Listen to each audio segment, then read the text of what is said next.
is the book of Leviticus, chapter 11. And the Lord spoke unto Moses and to Aaron, saying unto them, Speak unto the children of Israel, saying, These are the beasts which ye shall eat among all the beasts that are on the earth. Whatsoever parteth the hoof and is cloven-footed, and cheweth the cud among the beasts, that shall ye eat. Nevertheless, these shall ye not eat of them that chew the cud, or of them that divide the hoof, as the camel, because he cheweth the cud, but divideth not the hoof, he is unclean unto you. And the coney, because he cheweth the cud, but divideth not the hoof, he is unclean unto you. And the hare, because he cheweth the cud, but divideth not the hoof, he is unclean unto you. And the swine, though he divide the hoof, and be cloven-footed, yet he cheweth not the cud, he is unclean to you. Of their flesh shall ye not eat, and their carcass shall ye not touch, they are unclean to you. These shall ye eat of all that are in the waters, whatsoever hath fins and scales in the waters, in the seas, and in the rivers, them shall ye eat. And all that have not fins and scales in the seas and in the rivers, of all that move in the waters, and of any living thing which is in the waters, they shall be an abomination unto you. They shall be even an abomination unto you. Ye shall not eat of their flesh, but ye shall have their carcasses in abomination. Whatsoever hath no fins nor scales in the waters, that shall be abomination unto you. And these are they which ye shall have in abomination among the fowls. They shall not be eaten, they are an abomination: the eagle, and the ossifrage, and the osprey, and the vulture, and the kite after his kind, every raven after his kind, and the owl, and the night hawk, and the cuckoo, and the hawk after his kind, and the little owl, and the cormorant, and the great owl, and the swan, and the pelican, and the gier eagle, and the stork, the heron after her kind, and the lapwing, and the bat. All fowls that creep going upon all four shall be an abomination unto you. Yet these may ye eat of every flying creeping thing that goeth upon all four, which have legs above their feet, to leap withal upon the earth. Even these of them ye may eat: the locust after his kind, and the bold locust after his kind, and the beetle after his kind, and the grasshopper after his kind. But all other flying creeping things which have 4 feet shall be an abomination unto you. And for these ye shall be unclean.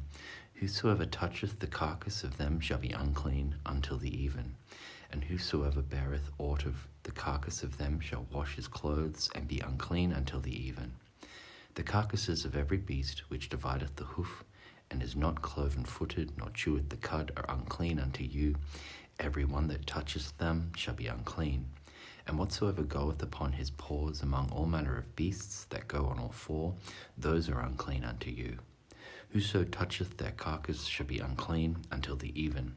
And he that beareth the carcass of them shall wash his clothes, and be unclean until the even. They are unclean unto you. These also shall be unclean unto you among the creeping things that creep upon the earth: the weasel, and the mouse, and the tortoise after his kind, and the ferret, and the chameleon, and the lizard, and the snail, and the mole. These are unclean to you among all that creep. Whosoever doth touch them when they be dead shall be unclean until the even. And upon whatsoever any of them when they are dead doth fall, it shall be unclean, whether it be any vessel of wood, or raiment, or skin, or sack. Whatsoever vessel it be wherein any work is done, it must be put into the water, and it shall be unclean until the even. So it shall be cleansed. And every earthen vessel whereinto any of them falleth, whatsoever it is in, shall be unclean, and ye shall break it. Of all meat which ye may be eaten, that on which such water cometh shall be unclean, and all drink that may be drunk in every such vessel shall be unclean.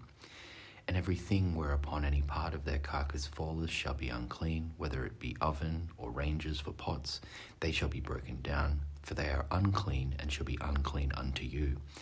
Nevertheless, a fountain or pit wherein there is plenty of water shall be clean, but that which toucheth their carcass shall be unclean. And if any part of their carcass fall upon any sowing seed which is to be sown, it shall be clean.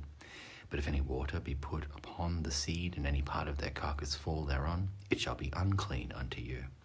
And if any beast of which ye may eat die, he that toucheth the carcass thereof shall be unclean until the even. And he that eateth of the carcass of it shall wash his clothes and be unclean until the even. He also that beareth the carcass of it shall wash his clothes and be unclean until the even. And every creeping thing that creepeth upon the earth shall be an abomination. It shall not be eaten. Whatsoever goeth upon the belly, and whatsoever goeth upon all four, or whatsoever hath more feet among all creeping things that creep upon the earth, them ye shall not eat, for they are an abomination. Ye shall not make yourselves abominable with any creeping thing that creepeth, neither shall ye make yourselves unclean with them, that ye should be defiled thereby. For I am the Lord your God. Ye shall therefore sanctify yourselves, and ye shall be holy, for I am holy. Neither shall ye defile yourselves with any manner of creeping thing that creepeth upon the earth. For I am the Lord that bringeth you up out of the land of Egypt to be your God. Ye shall therefore be holy, for I am holy. This is the law of the beasts, and of the fowl, and of every living creature that moveth in the waters, and of every creature that creepeth upon the earth, to make a difference between the unclean and the clean, and between the beast that may be eaten and the beast that may not be eaten.